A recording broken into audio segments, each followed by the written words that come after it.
사도행전 13장은 52절로 기록된 긴 장인데 크게 네 문단으로 나눌 수가 있습니다. 3절까지는 사도 바울의 제1차 전도 여행 시작에 대해서 기록하고요. 4절에서 12절은 바나바와 사울의 첫 선교조인 구브로 사역에 대해서, 그리고 13절에서 43절까지는 비시디아 안디옥에서의 바울의 안식일 유대교 회당 설교를 기록하고요. 마지막으로 44절에서 52절까지는 비시디아 안디옥 복음 사역에 대한 유대인들의 시기, 그리고 회방, 또 이방인들의 회심에 대해서 기록하고 있습니다. 오늘은 이 가운데 한 가지 과정을 좀 주목해 보려고 합니다. 먼저 2절입니다. 주를 섬겨 금식할 때 성령이 이르시되 내가 불러 시키는 일을 위하여 바나바와 사울을 따로 세우라. 제가 노란색으로 표시한 사울이라는 그 이름에 대해서 한번 주목해 보시기 바랍니다. 9절입니다. 바울이라고 하는 사울이 성령에 충만하여 그를 주목하고, 13절입니다. 바울과 및 동행하는 사람들이 바보에서 배 타고 밤빌리아에 있는 버가에 이르니 요한은 그들에게서 떠나 예루살렘으로 돌아가고, 사도행전 13장은 바울의 제1차 전도 여행의 시작과 그 과정에 대해서 기록하고 있습니다. 이 과정을 통해서 사도 바울이 이제 전면으로 부상하고 있어요. 이제 13장 이후로는 바울이 중심된 기록을 누가는 남기고 있습니다. 오늘 본문 2절에는 전도 여행을 위해서 바나바와 사울, 바나바의 이름이 먼저 나와요. 바나바와 사울을 따로 떼우라는 성령님의 말씀이 나옵니다. 이제까지 이 순서요, 바나바와 사울, 이제까지는 아직까지 바나바의 이름이 앞에 나와요. 즉, 이 전도팀의 리더는 바나바라는 말이에요. 안디옥 교회 리더가 실질적으로 바나바였기 때문에 그렇죠. 그런데 9절에 보면요,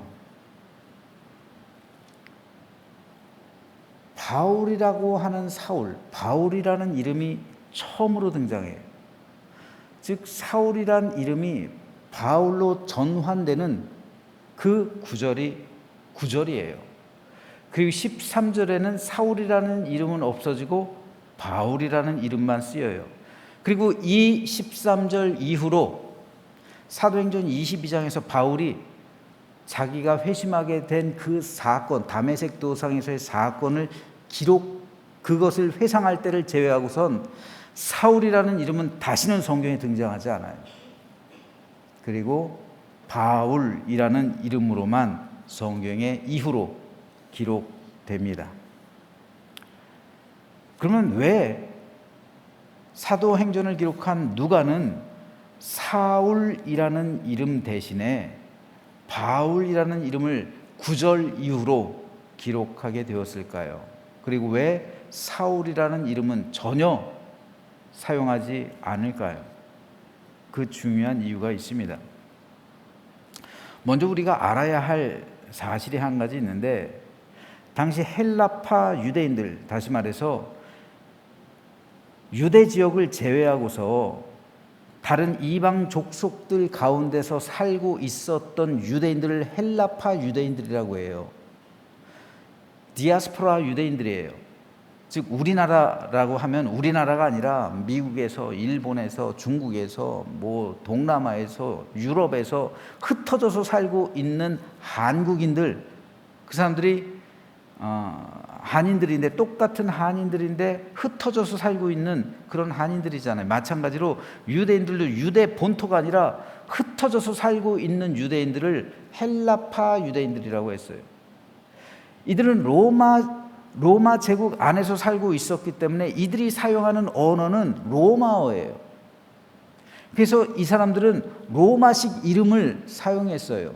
그 세계에서는 로마식 이름을 사용했고, 또 유대인들이기 때문에 히브리식 이름도 있었어요. 즉 그들은 두 가지 이름을 가지고 살았어요. 어렸을 때부터 이미 두 가지 이름으로 살았단 말이에요.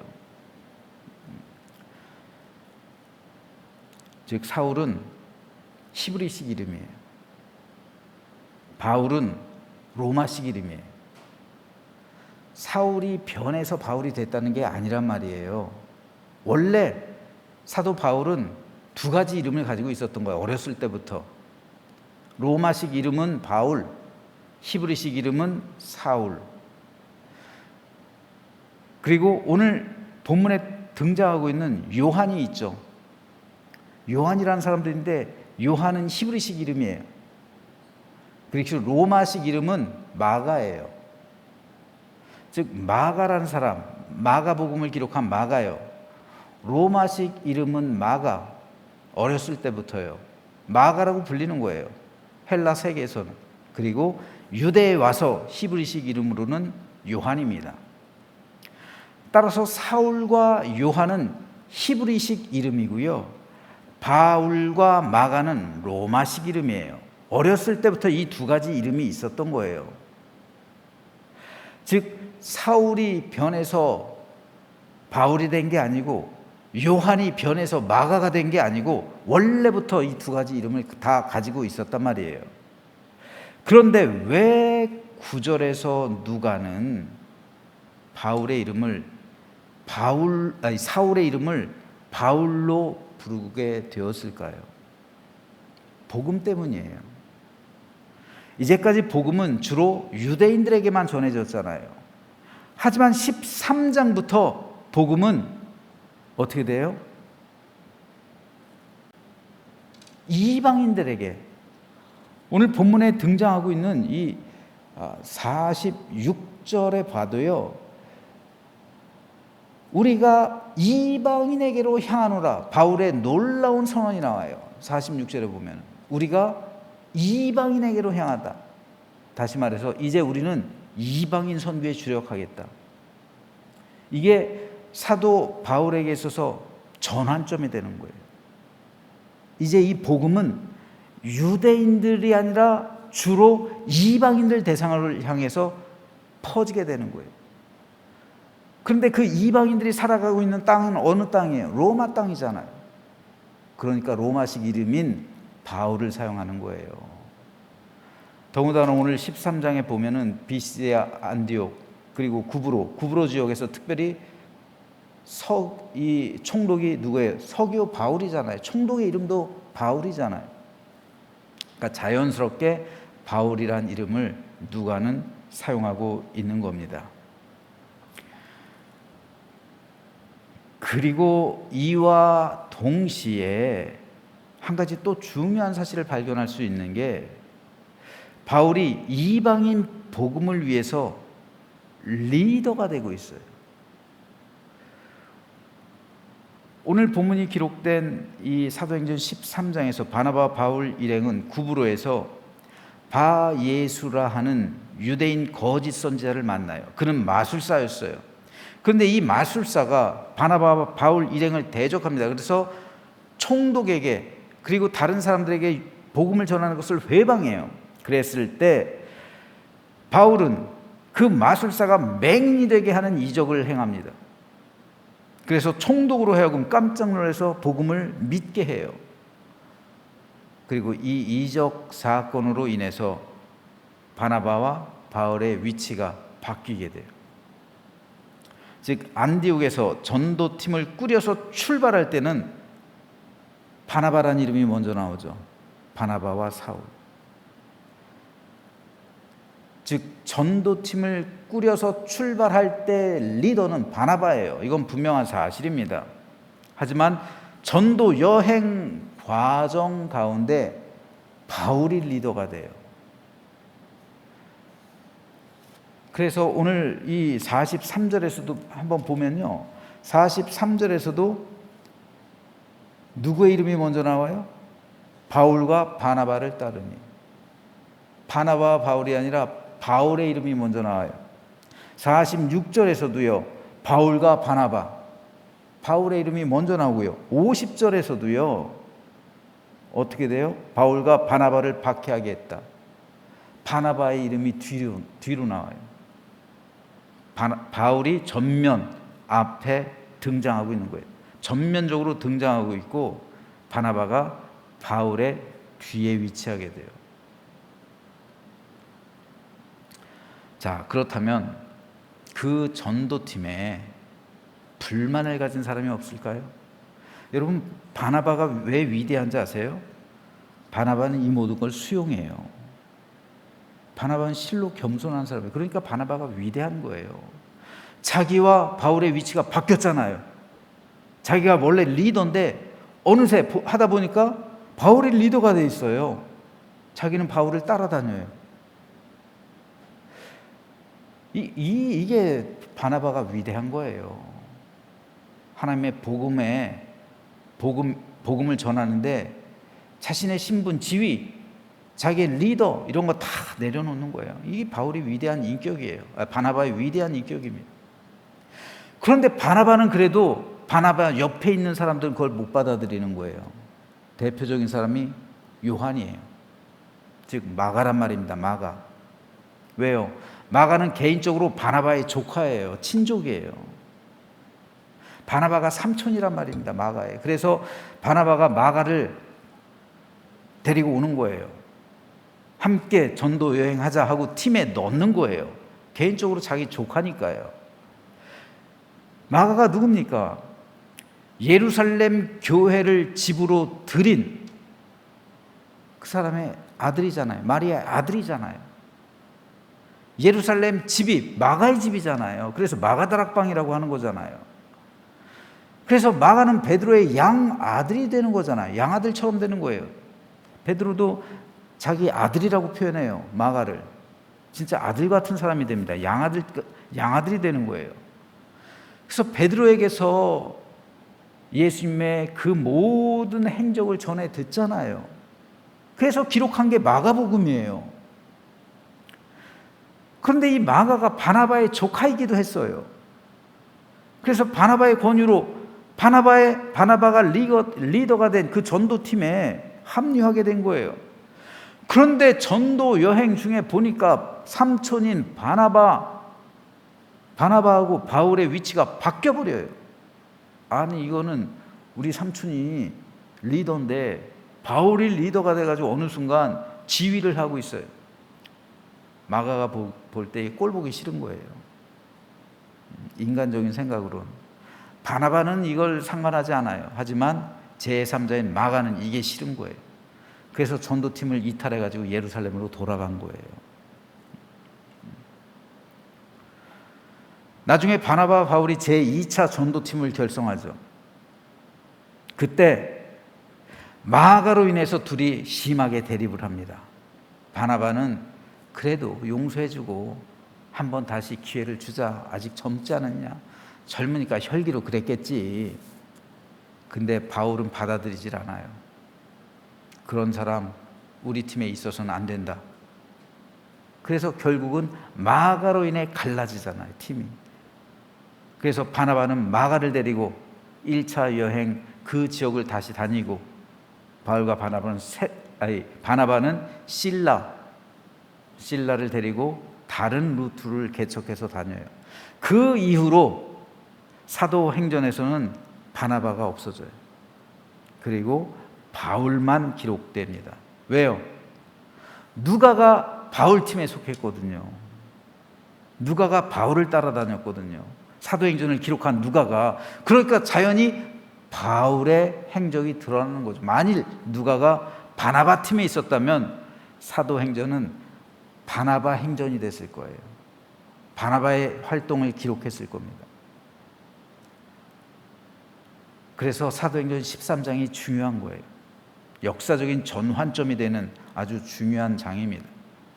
먼저는 사울이라는 이름이 바울로 바뀌었기, 원래 가지고 있었던 것이지만 이제 바울이라는 이름을 사용했기 때문이고, 다음으로는 바울이 이방인 사역을 위해 전면에 부상했기 때문입니다.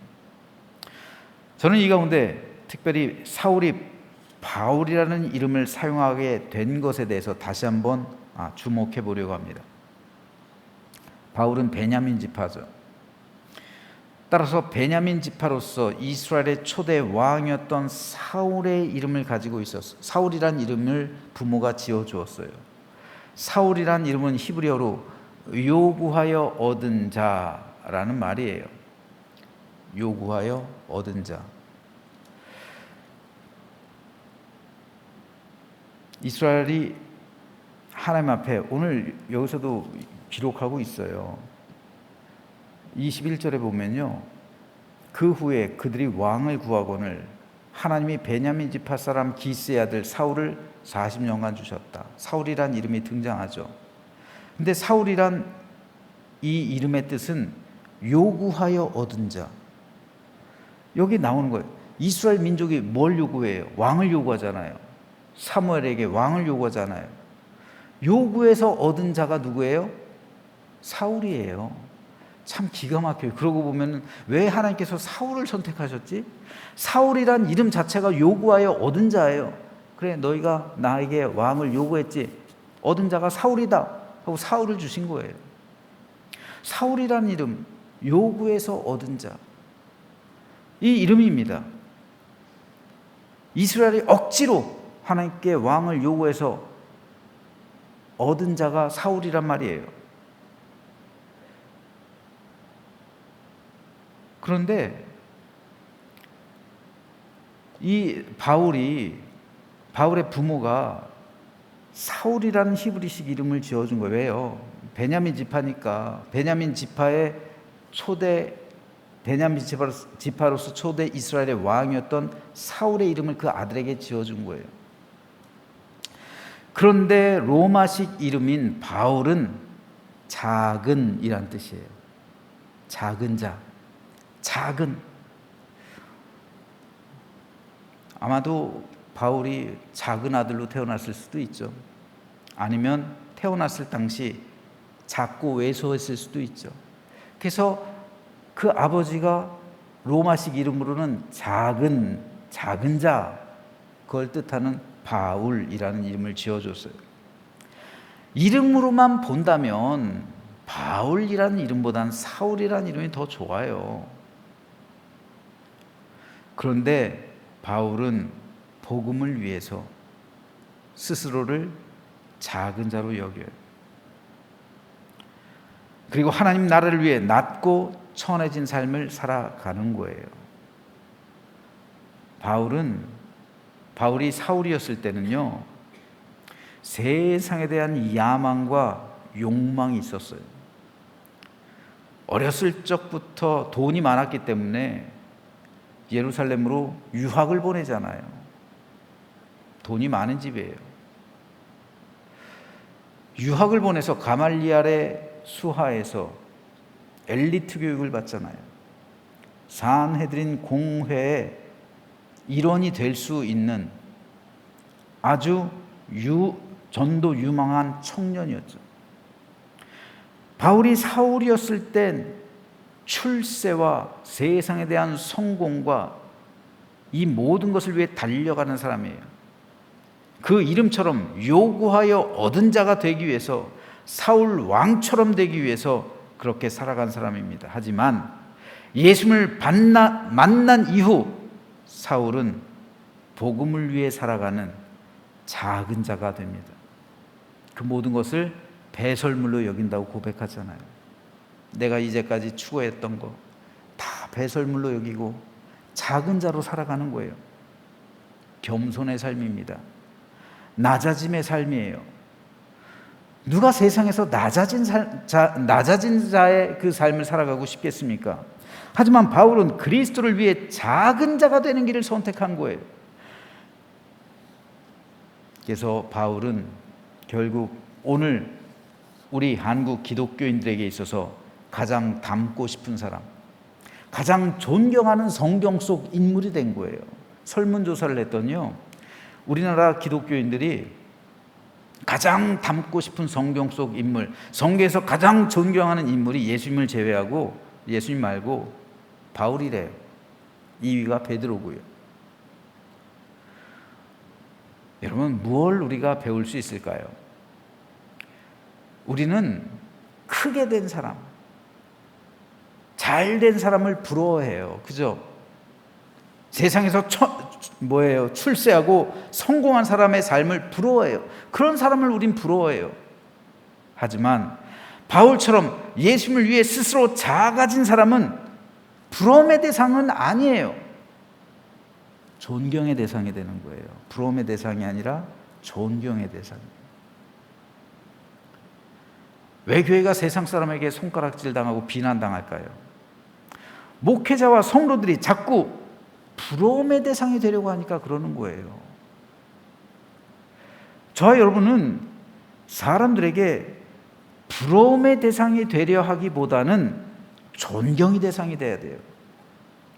부러움의 대상이 되기 위해서 내가 커져야 되잖아요. 하지만 존경의 대상이 되기 위해서는 내가 작아져야 돼요. 이게 다른 거예요. 우리가 부러움의 대상이 되기 위해서는 우리는 커져야 돼요. 하지만 존경의 대상이 되기 위해서는 우린 작아져야 돼요. 바울처럼. 사울이 되었을 땐 절대로 성공할 수는 있어도, 부러움의 대상이 될 수는 있어도 존경의 대상이 될 수는 없어요. 존경의 대상은 바울이 될 때 비로소 실천될 수 있는 겁니다. 그러면 오늘 우리는 어떻습니까? 우리는 그리스도인이라 불림 받으면서 그리스도인이라 스스로 자평하면서 혹 사울의 삶을 살아가고 있지는 않습니까? 그래서 세상에서 나를 크게 보이고 있잖아요. 큰 자가 되려고 하고 있지 않습니까? 우리가 진정으로 바울처럼 존경의 대상이 되기 위해선, 그리고 그 향을 바라기 위해선 바울의 이름, 즉 작아진 자, 낮은 자의 삶을 살아가야 합니다. 그럴 때 세상은 그리스도인들을 존경하는 거예요. 그럴 때 복음의 향기가 바라는 겁니다. 사울이 바울이 될 때 비로소 사도가 되는 거예요. 참 아이러니컬하죠. 작아진 자가 되었을 때 사도가 된다. 마찬가지입니다. 우리가 낮고 천한 자의 그 자리에 임했을 때 비로소 하나님의 은혜와 충만하신 그 사랑이 우리 가운데 흘러 넘치게 되는 겁니다. 저는 저와 여러분 모두 바울과 같은 작은 자가 되기 위해 우리 삶을 드리게 되기를 주님의 이름으로 소망합니다. 그래서 나로 인해 복음이 내가 몸담고 있는 곳에 전해지고 그를 통해 구원과 생명의 역사가 사도행전의 때와 같이 오늘에도 임해서 성령의 능력과 역사하심으로 승리하는 우리 모두가 되시기를 주님의 이름으로 축원합니다.